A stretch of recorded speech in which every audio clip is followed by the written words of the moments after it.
Hi, I'm Gordon, and this is my first iPhone application. And for example, I only got the Mac so I could program this thing. And I just learned today that you can zoom in on part of the screen. When people are driving by other people, there's quite frequently an opportunity to carpool, but this would be more of a spontaneous carpooling than the kind of coordinated and advanced kind of stuff that people are trying to do with carpool.ca and a previous iPhone app that existed before but now seems to have disappeared permanently. You're gonna have to forgive me for typing in some pretty bad default values here. So just setting up a standard profile and stuff like that. You'll see that some of these values are, they're general, right? They're like, you're trying to identify someone as you're driving up to them with a car. So, and all of these interfaces with photos, on the iPhone itself, you'd have the opportunity to snap a photo at any point in time. So there's something I had for Halloween. Because if you're getting it into a car, it might as well be with someone that looks promising, right? Okay, so a name is something that you would recognize internally. So say I owned a Volt. It's not going to be too complicated to know which one of your cars is a Volt unless you've got two. Whereas for other people, the second field is typically stuff that, 2010. These images aren't going to match up exactly. You've got to populate it with your vehicles in the house. Probably most people will just be populating two of those.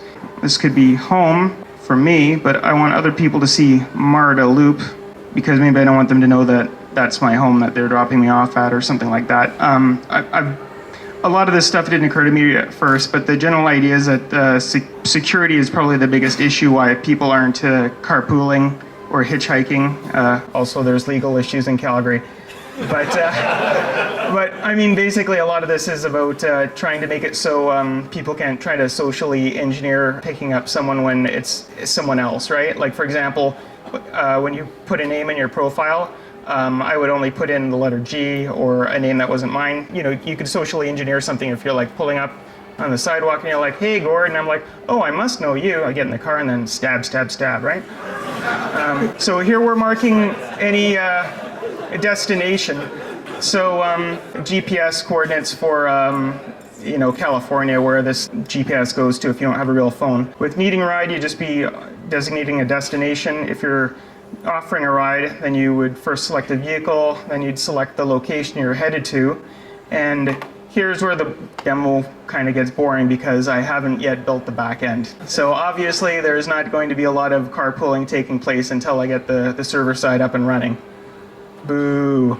Okay, so I am still going to try to submit this to the App Store because I want to try something which I'm not sure if people have done before, but I basically want to submit an app which is a prototype of the interface, and it will provide news on development, which is what happens when you get to the main screen and you click on development, and all this does is it goes to my blog filtered to yoctoRide. Once it's on the App Store, if as many people end up installing this on their phone as possible, then when I have more functional revisions being released, it's the best way I know possible of actually pinging people with the, hey, this thing's functional now, the App Store alert, right? It'll say there's a new version, would you care to install it? So that's kind of why I'm going ahead with this, and I can't imagine I'll get that positive a reception to release a prototype app on the App Store, but we'll just see what happens. See if Apple okays that. And that's all I have to show on that. Can I take questions? What's hitchhiking? It's kind of a hitchhike app, kind of a carpool app. For a legal reason, I think I'll call it carpooling. Yeah? Is there a way to have a list of trusted people that you can sign with? For sure you'll want block features, and for sure there'll be some sort of karma. Like Google Attitude is a tool that only lets you share with people that you trust, right? So what I'm trying to say here is unless you block someone, your request for ride is basically going to be broadcast to all the drivers driving by. So do you have like a social networking repository of people that you know that you can implement this with? Do I have a bunch of people to test it with, you mean? Everybody that I know, and then we just kind of get together, we use this tool to link up together. I mean, it seems kind of dangerous to me. Yeah, no, I'm not planning on segmenting the society, like basically having clusters of users. The biggest challenge of an app like this, there is security, like security is a real concern, but I don't think that this will ever really take off unless there's a high density of people using it.